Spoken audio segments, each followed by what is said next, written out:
لبيك اللهم لبيك لبيك لا شريك لك لبيك إن الحمد والنعمة لك والملك لا شريك لك.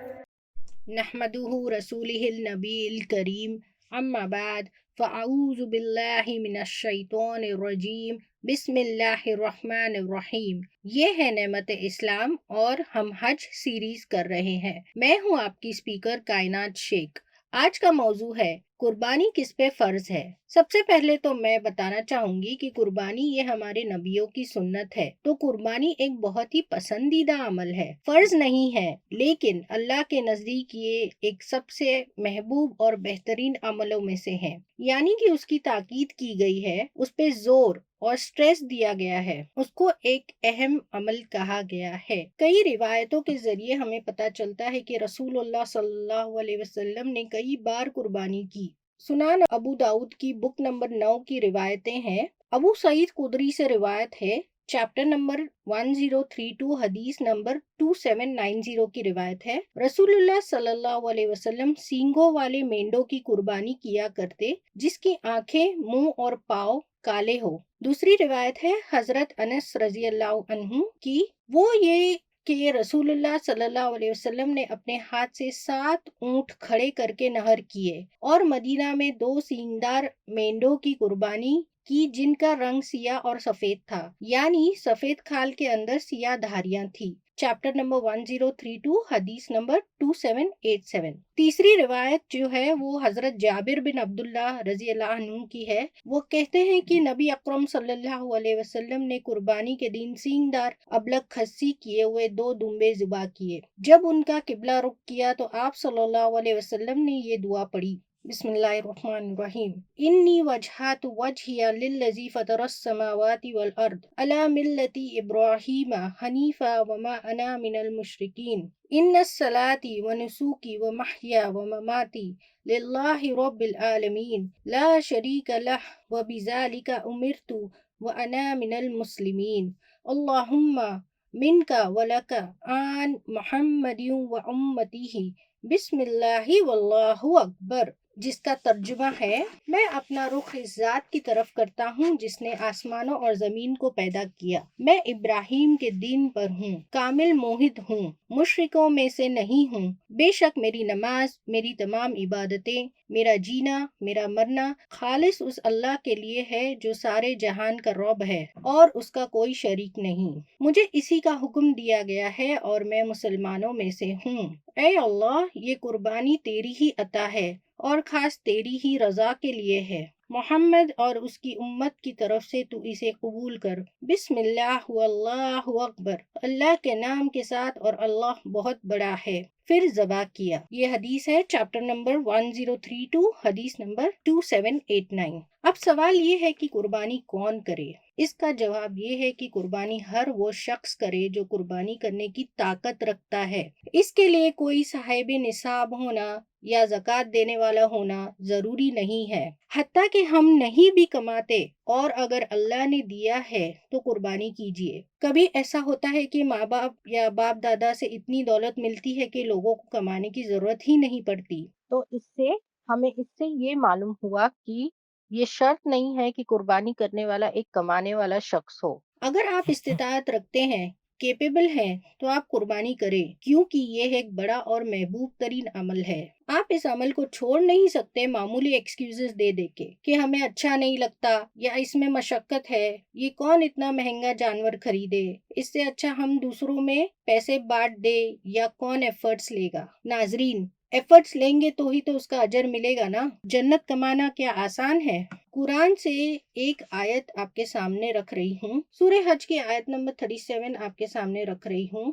لن ینال اللہ لحومها ولا دماؤها ولكن يناله التقوى منكم كذلك سخرها لكم لتكبروا الله على ما هداكم وبشر المحسنین، جس کا ترجمہ ہے، قربانی کا نہ تو گوشت اور نہ ہی اس کا خون اللہ تک پہنچتا ہے، بلکہ صرف آپ کی نیت اور آپ کا اللہ کے حکم کو بجا لانے کا تقوی ہے جو اللہ تک پہنچتا ہے، اور یہی قابل قبول ہوتا ہے۔ اور اللہ نے اس جانور کو آپ کے تابع کیا ہے تاکہ تم اللہ کی بڑائی بیان کر سکو اس پر کہ اس نے تمہیں ہدایت دی، اور محسنوں یعنی کہ جو احسان کرنے والے ہیں ان کے لیے خوشخبری دے دو، یعنی کہ جنت کی خوشخبری ہے۔ اللہ کا حکم ہے اور اس پہ ہمیں لبیک کہنا ہے، اسے بجا لانا ہے، اس پہ کوئی شک شبہ کی گنجائش ہی نہیں ہے۔ اگر آپ کی استطاعت ہے، آپ کو لگتا ہے کہ اس مہینے آپ کے پاس اتنے پیسے ہوں گے کہ آپ ایک حصہ لے سکتے ہیں تو لے لیجئے، یا ایک جانور خرید سکتے ہیں تو بے شک خریدیے۔ اگر یقین نہیں ہے تو خامخواہ اپنے نفس پہ ظلم نہ کرے۔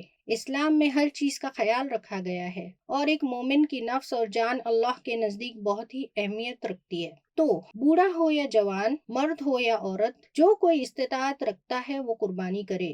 بہرحال قربانی کی سنت ہونے کی ایک اور دلیل یہ ہے، سنن الکبریٰ 9/444، حضرت عبداللہ بن عمر رضی اللہ عنہ کی روایت ہے، وہ کہتے ہیں کہ ہم نے دیکھا کہ ابو بکر صدیق رضی اللہ عنہ اور عمر رضی اللہ عنہ قربانی نہیں کرتے، تو ہم نے جب اس کا سوال کیا تو انہوں نے کہا، ہم نے قربانی اس لیے نہیں کی کہ تم لوگ اس کو واجب یا فرض نہ سمجھ بیٹھو۔ پھر البیہقی سے روایت ہے، معرفت السنن والاطہر 14/16 18893 میں ابو سریحہ نے کہا، میں ابو بکر رضی اللہ عنہ اور عمر رضی اللہ عنہ دونوں کے وقت میں رہا تھا، اور وہ میرے پڑوسی تھے، اور انہوں نے قربانی نہیں کی کیونکہ وہ مثال نہیں قائم کرنا چاہتے تھے کہ لوگ سمجھے کہ یہ ایک فرض عمل ہے۔ تو صحابہ نے کچھ عیدوں پہ قربانی نہ کر کے امت کو بتا دیا کہ قربانی کرنا سنت ہے، فرض نہیں۔ غور فرمائے ناظرین، صرف اپنی غفلت یا کنجوسی کی وجہ سے یا اس میں ہونے والی مشقت سے بچنے کے لیے اگر کوئی قربانی نہ کرے تو یہ صحیح نہیں ہے نا۔ ہمیں یہ یاد رکھنا ہے کہ ہمیں ہمارے پیارے رسول ابراہیم علیہ السلام کی سنت اور قربانی ہمیں ہماری محبوب چیزوں کو اللہ کی راہ میں قربان کرنا سکھاتی ہے۔ اب ایک اہم سوال یہ ہے کہ کیا ایک گھر میں ہر شخص کو قربانی کرنی چاہیے؟ تو اس کا جواب بھی ہمیں ایک حدیث سے پتہ چلتا ہے۔ جامع ترمذی کی حدیث نمبر 1505، عطا بن یاسر سے روایت ہے، ایک تابعی نے ابو ایوب انصاری رضی اللہ عنہ جو کہ ایک صحابی تھے ان سے پوچھا، آپ رسول صلی اللہ علیہ وسلم کے وقت میں کیسے قربانی کرتے تھے؟ تو انہوں نے جواب دیا، رسول اللہ صلی اللہ علیہ وسلم کے وقت میں ایک شخص نے انہیں ایک بکری قربانی کے لحاظ سے دی جو کہ اس شخص کے خود کی طرف سے اور اس کے پورے آل یعنی کہ اس کی پوری فیملی کی طرف سے تھی، یعنی کہ ایک جانور اپنے اور اپنی آل کی طرف سے کافی ہے، اور وہ اسے کھاتے بھی تھے اور دوسروں کو دیتے بھی تھے۔